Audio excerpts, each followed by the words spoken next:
तो हम लोगों ने देखा था कि मतलब सारस के ऑर्गेनाइजेशन जो होता है, फॉर्मेट होता है, वो कोई आपका एक यूनिवर्सल फॉर्मेट नहीं है कि हर जगह यही फॉर्मेट होगा। It depends upon the project कि आप अपने एसआरएस में कैसे फॉर्मेट में रखेंगे। पर हमारे में, जैसे मैंने बताया था कि आप लोग को, कि हमारा जो एसआरएस होगा वो हमारा आर्टिकल्स में डिवाइड होता है, सेक्शंस में डिवाइड होता है। तो उसमें जो मैंने बताया था कि सेक्शन 1 और सेक्शन 2 जो होते हैं वो काफ़ी हद तक एक फिक्स फॉर्मेट में होते हैं, और सेक्शन 3 हमारा होता है, उसमें जो पार्ट होते हैं वो आपके प्रोजेक्ट डिपेंडेंट होते हैं।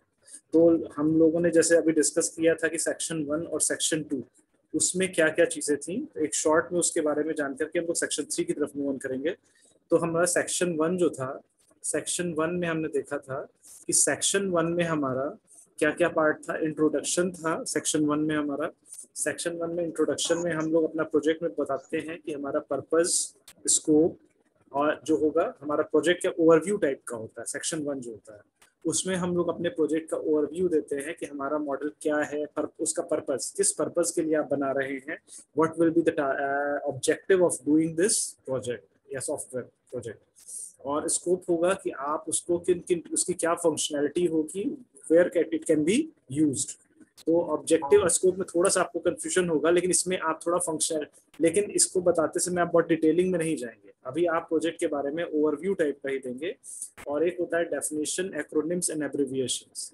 तो इसके अंदर आप अपने प्रोजेक्ट का जो होगा उसके जो डेफिनेशंस होंगी, और उसके जो भी आप उसके अंदर वर्ड डिफाइन कर रहे हैं उसको आपको क्लियरली डिफाइन करना पड़ेगा, कोई भी वर्ड हो।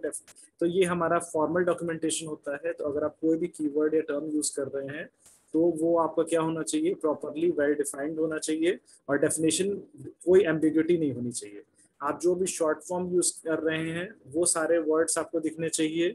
आपके एक्रोनिम्स, एक वर्ड के अगर आप एक से ज्यादा मीनिंग यूज कर रहे हैं तो you should be clearly mention that कि ये दोनों चीजें सेम होंगी। तो आपको और आप रेफरेंसेस कहाँ से ले रहे हैं, तो फर्स्ट पार्ट जो हमारा होता है ये सभी प्रोजेक्ट में कॉमन होता है, और इसको सभी लोग लिखेंगे। पर्पस, स्कोप, जब भी आप एसआरएस लिखेंगे तो आप उसमें डाउट नहीं चाहिए एसआरएस लिखना है तो क्या लिखना है। पर्पस, स्कोप और डेफिनेशन, रेफरेंस, ओवरव्यू, ये सेक्शन सब में कॉमन होगा। सेक्शन 2 भी हम लोग देख चुके थे। सेक्शन 2 में हम लोगों ने देखा था कि ओवरऑल डिस्क्रिप्शन लिखना है, और इसके अंदर इंटरफेसेस को डिफाइन करेंगे जिनके थ्रू यूजर इंटरेक्ट करेगा। अपने हार्डवेयर इंटरफेसेस को डिफाइन करेंगे, सॉफ्टवेयर इंटरफेसेस को डिफाइन करेंगे। हार्डवेयर इंटरफेस वो जिससे आपका सॉफ्टवेयर जिसके थ्रू आपका हार्डवेयर से इंटरेक्ट करेगा, जैसे हार्डवेयर कंपोनेंट्स भी बहुत सारे होते हैं ना।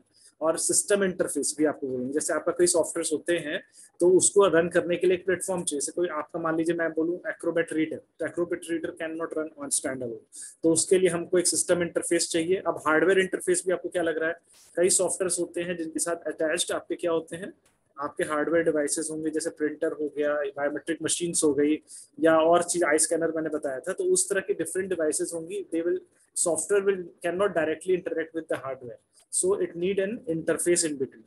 तो वो इंटरफेस आपको क्या इंटरफेस रिक्वायरमेंट होगा, what would be the interface through which the software will interact with the other attached device that are hardware. तो ये सारी चीजें आपको उसमें लिखनी पड़ेंगी। अब इसके बाद इसमें आपको मेमोरी कंस्ट्रेंट भी लिखना पड़ेगा कि आपका सॉफ्टवेयर उसको कितनी मेमोरी की रिक्वायरमेंट होगी, कैसे लिखना होगा।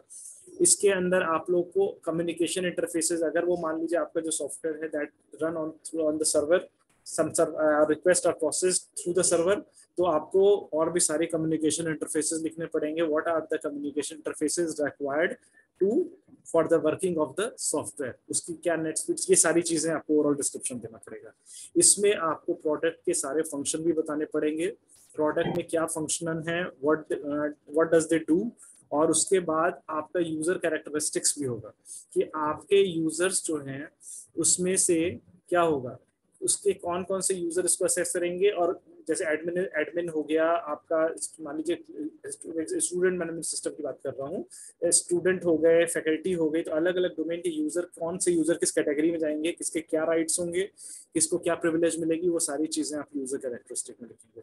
कंस्ट्रेंट होने चाहिए, और ये सारी चीजें आप लोग लिखेंगे। और एजम्पशन डिपेंडेंसीज में मैंने आपको बताया ये सारी चीजें कि क्या चीजें बेसिक्स होनी चाहिए जिसके थ्रू आपका वो रन करेगा। यहाँ तक मैं बात कर चुका था। अब हम लोग आते हैं थर्ड सेक्शन पे, जिसपे आप लोग को देखना है स्पेसिफिक रिक्वायरमेंट का। तो स्पेसिफिक रिक्वायरमेंट थर्ड सेक्शन मैंने बताया, जैसे कि आपको थर्ड सेक्शन जो होता है ये आपका वेरिएबल होता है, यूजर पे डिपेंड करता है कि अलग अलग यूजर अपने, इसको एसआरएस को इसी से कह रहा था कि आईट्रिपली का कोई यूनिवर्सल स्टैंडर्ड नहीं है, ये स्टैंडर्ड चेंज होते हैं। अब आपका यूनिवर्सल नहीं है मतलब आप कुछ भी करें ऐसा नहीं है। जैसे कि अगर आप ड्राइविंग रूल्स की बात करें तो इंडिया में जैसे हमारा ड्राइविंग रूल्स है कि everybody should drive on the left hand side, but कई यूरोपियन कंट्री और यूएस में रूल है कि everybody should drive on the right hand side. तो आप एक यूनिवर्सल रूल की बात करेंगे तो कोई यूनिवर्सल रूल नहीं है, but there is a rule that particular passenger should drive on a particular side. हाँ, एक कंट्री डिपेंडेंट है।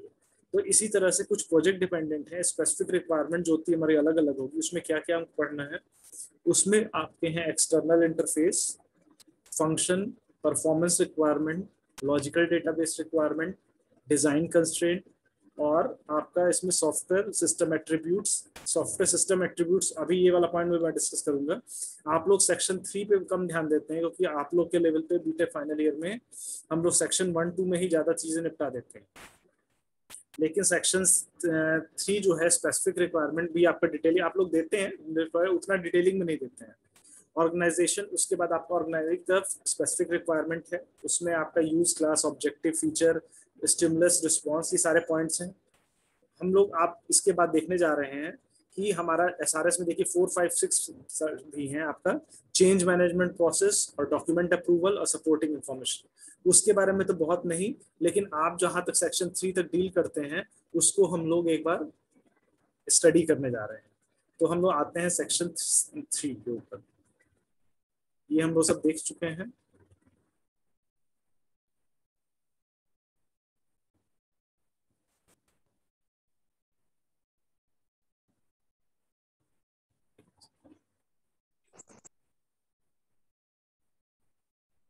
स्पेसिफिक रिक्वायरमेंट पे तो इसमें देखिए क्या है, this section contain all the software requirement at a level of detail sufficient at level of detail sufficient to enable designer to design a system to satisfy those requirement। इसमें आपको detailing देंगे, आप अपनी रिक्वायरमेंट है उसको आप लोग क्या करेंगे, डिटेल देंगे और इसमें केसेस भी बनाएंगे आप, and tester to test that the system satisfy those requirement. तो इसमें आप लोग को टेस्ट स्पेसिफिक रिक्वायरमेंट होगा, उनका वेरिफिकेशन भी होगा कि दे आर फुलफिल्ड और नॉट। मतलब हियर रिक्वायरमेंट में क्या होगा, should be externally perceivable by user, operator and both external user। तो इसमें क्या होगा, जो जो भी आपकी रिक्वायरमेंट है उसमें पर्टिकुलर रिक्वायरमेंट को यहाँ पे आपको ऐसा होना चाहिए कि यू कैन वेरीफाई और validate that whether the requirement is satisfied by the following function और नॉट। मतलब you should be that much clear about your requirement or environment कि you can say yes or no whether the requirement is satisfied by a function or not। इतना clear होना चाहिए उसमें। तो इसके principles क्या हैं, इसमें जो कैरेक्टरिस्टिक थे वो तो आपको मैं बता चुका हूँ कि करेक्ट होना चाहिए, एम्बिगुअस होना चाहिए, कंप्लीट और वेरीफाइबल, मॉडिफाइबल एंड ट्रेसेबल होना चाहिए। तो इसमें वेरीफाइबल, मॉडिफाइबल, ट्रेसेबल मतलब ये होता है कि अगर आपका कोई भी एसआरएस है उसको आप डिटेलिंग के साथ लिखेंगे तो आपको अपने ईच एंड एवरी स्टेप को इतना क्लैरिटी से स्टेप वाइज लिखना है कि उसके अंदर आप लोग अगर इन केस एरर अगर होती है तो you can identify that due to this section और due to this point the failure has occurred. Okay, तो आपको उस प्रोसेस को क्या करना पड़ेगा, डिटेल में एनालिसिस करना पड़ेगा, एनालाइज करना पड़ेगा। You have to clearly mark that how the every function and process and what are the output that are expected and what is not expected।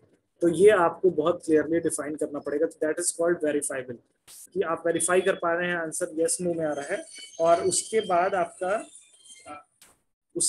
आपका जो होगा आपका ट्रेसेबल। ट्रेसेबल में होता है कि आपके एक मॉड्यूल में आपका जो सेक्शन में जिस पॉइंट पे एरर आया है उस एरर को पर्टिकुलरली आप आइडेंटिफाई कर सकें कि आपका इस क्वेश्चन में इस पॉइंट पे आपका एरर जनरेट हुआ है। ठीक है, इसमें आपका क्या है, external requirement should be cross reference to earlier document that relate. तो आपका, और इसमें क्या है, all the requirement should be uniquely identifiable. आपका हर रिक्वायरमेंट को, जो भी आप रिक्वायरमेंट सेटिस्फाई कर रहे हैं, एवरी रिक्वायरमेंट के लिए आपको ये लिखना पड़ेगा हाउ सिचुएशन वेरीफाइड और नॉट, की कंडीशन लिखनी पड़ेगी और इस चीज को, ठीक है। तो इसमें आपका क्या है, इसमें आपका फिर एक्सटर्नल इंटरफेसेस में बता रहा हूँ। इसमें है आपका कि this contains a detailed description of all inputs into the output form, from the software system. It complements the interface description in section 2 but does not repeat information there. इसमें क्या होगा कि आप जब एक्सटर्नल इंटरफेसेस दिखाएंगे तो उसमें name of item, जो भी इंटरफेस है आप उसको बताएंगे वो क्या है, उसका क्या पर्पस है, उसका वो क्या इनपुट लेता है, और उसका आउटपुट जो होता है वो कहाँ से इनपुट लेता है, और वो अपना आउटपुट को कहाँ सेंड करता है, उसकी रेंज क्या है, जो भी इनपुट है उसकी क्या रेंज है, उसमें कितने % एक्यूरेसी है, और वो कितने फॉल्ट टॉलरेंट को, कितना फॉल्ट टॉलरेंट है, फॉल्ट को जनरेट करता है लेकिन कितना फॉल्ट टॉलरेंट है। जैसे कि मान लीजिए अगर आपने घर में गेट लगवाया, तो घर में गेट बोला कि आपका सिक्योरिटी प्रोवाइड करता है, but how much fault tolerant it is. तो आपका डोर की कैपेबिलिटी है ना, आप घर वाले दरवाजे आप बैंक में नहीं लगा, बैंक के लॉकर के चैनल पे तो नहीं लगा सकते, वहाँ चैनल चाहिए, तो फॉल्ट टॉलरेंट है, लेकिन how much tolerant it is, how man which का मतलब कितना ये आपका वो है सिक्योर्ड है। तो ये भी आपको करना पड़ेगा। एंड यूनिट ऑफ मेजर, आप इसको एग्जैक्टली जो भी आप इंटरफेस दे रहे हैं उसके इनपुट आउटपुट, वो उसका पर्पस, ये सारी चीजें आपको डिफाइन करनी पड़ेंगी। और उसका आपको क्या करना पड़ेगा, आपको उसका पूरा फॉर्मेट, जो भी आपके फॉर्मेट है, डेटा कमांड, ये बेसिक चीजें आपको ध्यान रखनी है। ये सारे चेकलिस्ट होगी। इन चेकलिस्ट में से एवरी पॉइंट शुड बी कि आपका रिस्पॉन्स टाइम कितना है, उसका आउटपुट जो है किन सेक्शंस में जा रहा है, आप कितने सेक्शन में उसका आउटपुट रिलेटेड है। जैसे ये आपका एक मॉड्यूल से बस उसका नेक्स्ट आउटपुट से हम इंटरेस्टेड नहीं है, how many modules are affected by the output of this module, this is important to know to trace out the problem. मान लीजिए अगर एक जगह से इनपुट प्रोसेस हुआ and it is sequentially passing to the 10 number of modules sequentially, then if you find out the error or fault corresponding to that problem, you should identify all these modules that are related with it, so that you can find out where and what kind of error could be generated because of this। ठीक है, तो आपको ये clearly identify होगा कि उसका relation कितने कितनों के साथ में है। ठीक है, और डेटा फॉर्मेट, वो सारी चीजें तो आपकी होंगी। इसमें आपको फंक्शन को भी आपको लिख, जैसे अभी पहले वाले में आपने रेंज ये सब नहीं बताया था, कितना फॉल्ट टॉलरेंट है, ये सब चीजें आप, कितना मॉड्यूल है, कितना ट्रेसेबल, कोहेशन कपलिंग अभी मैं बताऊंगा, टर्म पर्टिकुलर यूज होता है वो, अभी इसमें आप लोग को ये सब बताना पड़ेगा आपको। तो अब ये वाला काम आप लोग इतना फॉल्ट के बारे में, टेस्ट केसेस वाले काम को अपने प्रोजेक्ट में इतना नहीं करते हैं, पर कंपनी लेवल पे आपको ये सारी चीजें करनी पड़ेंगी। फिर क्या है, functions. Function requirement define the fundamental action that take place in software in accepting and processing the input and in processing and generating the output. These are called listed as shell statement starting with the system shell. तो इसमें क्या होता है function में कि validity, पहली बात तो check, if there is a function then first it should check whether you should not design function that process the data. First, you should verify that the given input is valid or not. If it is not valid, you should generate an error message, or you should give a hint to the user that what kind of inputs are expected from it. ये भी आपको बताना है। तो exact sequence of operations, अगर आपका operations है functions में है, तो then input should be given in a sequence. अगर वो sequence में नहीं है तो वो error generate करे। जैसे आप form checklist करते हैं, उसमें mark होता है, yeah, you verify that all the given details are true or not as per knowledge. So if some user has, that is not input, but that is a certain sequence, you should verify the input and you should accept that this input is true as per your knowledge. तो ये आपको sequence में लेना पड़ेगा। और आपका इसमें क्या है, response to abnormal situations। जब भी आपके there are some situation which are not expected, जैसे कि आपकी नेट स्पीड स्लो हो गई है due to poor network connection, bank में जैसे नेटवर्क आता है, check unstable network connection error आता है आपका, या तो आता है अनएक्सपेक्टेड वैल्यू, और यू हैव कोई पासवर्ड इनपुट करते हैं तो हम लोग 2 से 3 बार लगातार रॉन्ग पासवर्ड के बाद तुरंत एरर मैसेज जनरेट होता है कि your account has been deactivated, it will activate after 1 hour 2 hour 3 hours ऐसे करके मैसेज आ जाता है।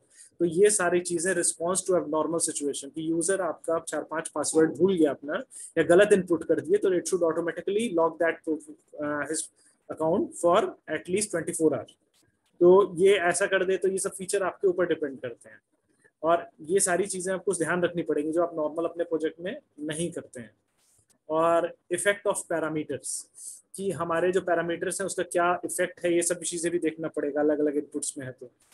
और इनपुट आउटपुट सीक्वेंस, ये सारी चीजें आपको डिफाइन करनी पड़ेगी। अब परफॉर्मेंस रिक्वायरमेंट में है, this subsection specify both the static and dynamic numerical requirements placed on the software or human interaction with the software। तो इसमें आपका स्टैटिक रिक्वायरमेंट्स भी होती हैं और आपकी डायनेमिक रिक्वायरमेंट्स भी होती हैं। स्टैटिक रिक्वायरमेंट जैसे होंगी कितने टर्मिनल्स को ये सपोर्ट करेगा, कितने यूजर बेस को ये सपोर्ट करेगा और कितनी इंफॉर्मेशन को ये हैंडल करेगा। और जब हम लोग डायनेमिक रिक्वायरमेंट के होता है कि कितने ट्रांसैक्शंस होंगे और कितने अमाउंट ऑफ डेटा होगा। देखिए नंबर ऑफ इंफॉर्मेशन ट्रांसैक्शन में अंतर ये है कि जैसे अगर आप बैंक के सर्वर की बात करें तो इट इज पॉसिबल कि आप अगर आप बात कर रहे हैं मंडे की, तो जनरली मंडे को क्या होता है, most of the people do their final transaction और वीकली ट्रांसैक्शन ऑन मंडे। तो because of that the server load on Monday is higher in comparison to the load in normal weekdays. तो इसमें क्या होगा कि आपको जब आप एक्सपेक्ट करेंगे तो परफॉर्मेंस रिक्वायरमेंट भी आपको अपनी लिखनी पड़ेंगी, वो डायनेमिक है, दैट इज डायनेमिक। अगर मान लीजिए कि सपोज एग्जाम टाइम है, ये क्रिएटिव सर्वर है, डायनेमिक एग्जाम आया है और चेकलिस्ट आपकी डेट शीट आ रही है या रिजल्ट आया है, तो सडन सर्वर के ऊपर बहुत लोड एक पर्टिकुलर टाइम के ऊपर इंक्रीज कर सकता है। तो आपको उस समय सारी रिक्वायरमेंट जैसे आपकी नहीं भी प्रोसेस हो रही, मोस्ट ज्यादातर थोड़ा स्लो हो जाता है सर्वर टाइम, तो उसमें परफॉर्मेंस रिक्वायरमेंट होनी चाहिए, उसको होल्ड हैंग ऑन नहीं कर जाना चाहिए सिस्टम को, चले स्लो चले it's okay but it should not stop working. तो इसमें चल रहा है और आप उस चीजों को रिक्वायरमेंट को आप क्लियरली आइडेंटिफाई करेंगे। नॉर्मल सिचुएशन में आपकी जो रिक्वायरमेंट्स हैं इट्स वेरी स्टैटिक रिक्वायरमेंट्स जो होंगी आपकी, जो काफी नॉर्मल डेज में आपको चाहिए, बट सम टाइम इन कह सकते हैं इन रश आवर या in peak hours the demands में भी dynamic in nature, they may vary from time to time, ऊपर नीचे चलती रहेंगी। तो ये अलग चीज है रिक्वायरमेंट्स, ये भी आपको स्पेसिफाई करना है। फिर आपका है लॉजिकल डेटाबेस रिक्वायरमेंट। इसमें आपका क्या है, आप जो भी चीजें आप डेटाबेस में डालेंगे तो उसको आपको क्लियरली कि क्या आपकी रिक्वायरमेंट होगी फाइनली डेटाबेस में डेटा स्टोरेज मैनेज करने में। डेटाबेस में आप जो रख रहे हैं तो उसका डेटाबेस की क्या रिक्वायरमेंट है, डेटा को आप जैसे इनपुट कर रहे थे, आपको अगर किसी ने अपना नाम लिखा तो नाम में लिखा उसकी जो रिक्वायरमेंट है, सारी चीजें जो उसके कंस्ट्रेंट्स हैं डेटाबेस के, कि डेटा टाइप क्या होना चाहिए या आपका कोई स्पेस, कितनी स्पेस, एड्रेस लिख रहे हैं, एड्रेस हम पूरा एड्रेस में अपनी कहानी लिखना शुरू कर दें, बहुत लंबा address, that is not accepted. Word की भी रेंज है, नेम की भी रेंज है, तो आपको डिफाइन करना पड़ेगा ऑलरेडी। या कोई आपके बारे में पूछा, give your brief information about yourself, तो उसमें 10-20 वर्ड्स लिमिट है, तो आपको वो डेटाबेस पे डिपेंड करती है कितना आप डेटा हैंडल करेंगे। आप अपने कॉन्टैक्ट नंबर सेव करने को बोला, अल्टरनेटिव कॉन्टैक्ट नंबर, आप 10 कॉन्टैक्ट नंबर नहीं देंगे, तो वो सब बेसिक चीजें हैं। तो डेटा एंटिटीज आपको, you should keep in your mind that what is the actual data schema of the database or ER diagram of the database as per you have to save your data। तो वो भी आपको specify करना पड़ेगा। ER diagram से related चीजें, आपके finally table कैसे हैं, तो उसमें अगर आप टेबल से आप इंफॉर्मेशन प्रोसेस करें तो वो सब चीजें आपको देखनी पड़ेगी। इंटीग्रिटी जो डेटाबेस से रिलेटेड जो भी कंस्ट्रेंट है कि आपका लॉसलेस ज्वाइन हो या टेबल्स में आपने डिवाइड किया तो लॉसलेस हो, रिडंडेंसी ना हो, ये सारी चीजें आपको इसमें देखना पड़ेगा। तो जितनी चीजें हो सकती हैं मोस्टली आपकी स्पेसिफिक रिक्वायरमेंट में वो सारी डाल दी जाएंगी। तो इसमें है that can be impose on standard hardware limitation, design constraint है, क्या आपकी हार्डवेयर और सॉफ्टवेयर रिक्वायरमेंट्स हों, ये भी आपको फिल करना है।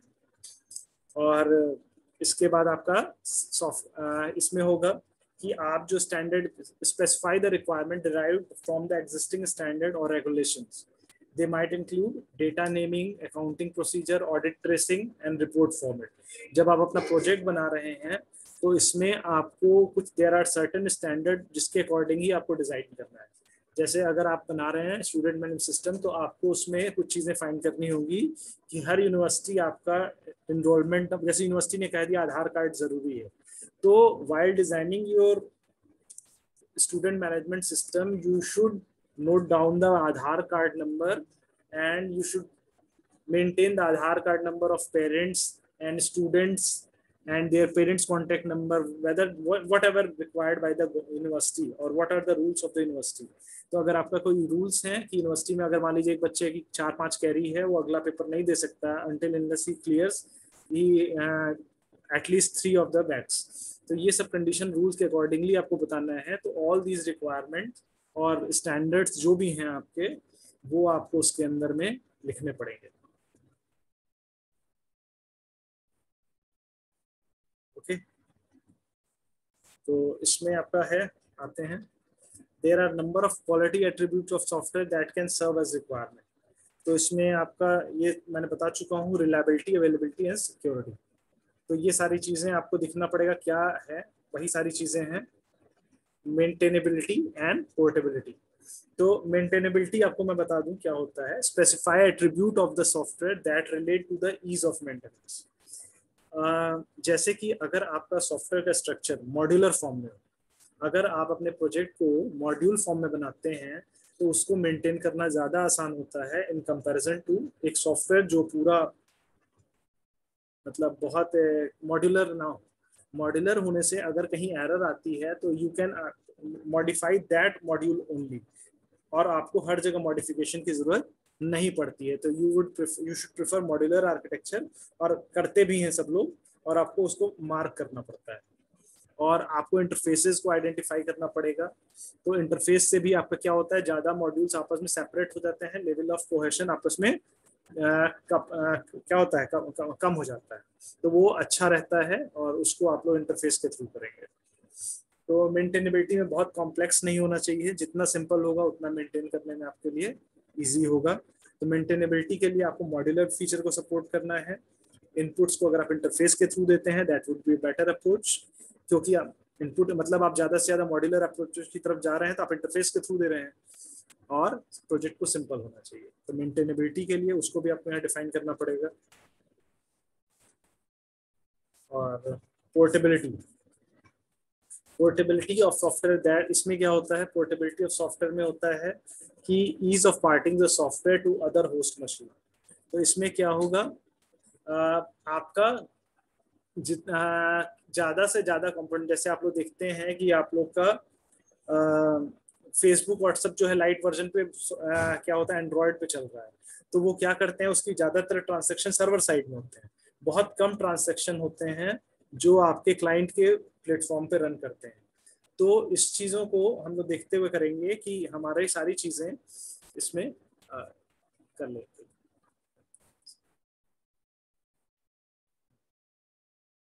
ठीक, तो इसमें आपका, अब मैं पोर्टेबिलिटी में आपको बात कर रहा हूँ, तो इसकी आपका फेसबुक में होता है, तो इसमें क्या होता है, वो ज्यादा से कम इसमें इंफॉर्मेशन होती है। तो आपका percentage of component with host dependent code, तो आपका वो कोड क्या होता है, आपका सर्वर इंडिपेंडेंटली रन करता है, यूजर के पास बहुत लिमिटेड फंक्शंस होते हैं एंड होस्ट डिपेंडेंट नहीं होते। Percentage of code that is host dependent, तो वो होस्ट पे ज्यादा डिपेंड नहीं करता है। तो ये चीजें हैं कि आपकी क्लाउड कंप्यूटिंग आज के जमाने में बहुत पॉपुलर हो रही है, और आपको ये चीज देखना पड़ेगा कि आपका ज्यादातर क्लाइंट एप्लीकेशंस, आपके सॉफ्टवेयर एप्लीकेशन वेब बेस्ड चले गए हैं, क्लाउड बेस्ड हो गए हैं। तो आपको ये भी लिखना पड़ेगा what percentage of the code that is host dependent, कितने परसेंट आप डिपेंडेंट है होस्ट के ऊपर। And use of particular compiler और लैंग्वेज सबसेट, आप लोग कौन सा पर्टिकुलर कंपाइलर या लैंग्वेज आप सेट उसके लिए यूज कर रहे हैं, ये भी स्पेसिफाई करना पड़ेगा, कौन सा ऑपरेटिंग सिस्टम यूज कर रहे हैं। ऑब्वियस सी बात है, ये सारी चीजें आपको बतानी पड़ेगी। पोर्टेबिलिटी को आपका सॉफ्टवेयर कितना सपोर्ट करता है, तो ये सारी चीजें हैं, टर्म्स आप लोग इसको समझिए थोड़ा सा, एक बार इसका देखिए आपको ध्यान से इसको।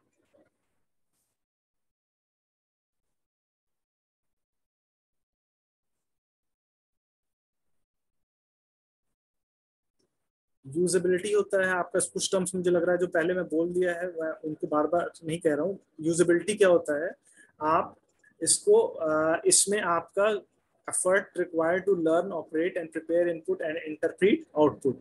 तो आप अगर किसी इनपुट के मॉड्यूलर आर्किटेक्चर से ही इस सब का सॉल्यूशन है और आपका लिमिटेड आपके कोड हो वो यूजर साइड में रन करें, तो ये बेटर होता है।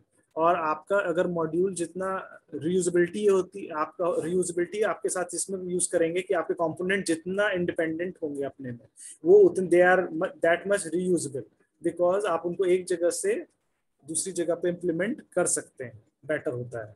और अगर आप certain you clearly identify that this kind of input it accept and this kind of output it generate, and you can reuse that component in other projects where similar kind of functionality is required, तो ये भी आपके लिए अच्छा होता है। तो integrity, reliability, these are the quality attributes that your product should have। interoperability, तो इसमें क्या होता है, if there are two different systems and through the interface they can work together, this is called the interoperability। okay, so that's all about this। the rest of the part आपका है, तो उसमें organizing specific requirement that we shall discuss in the next lecture।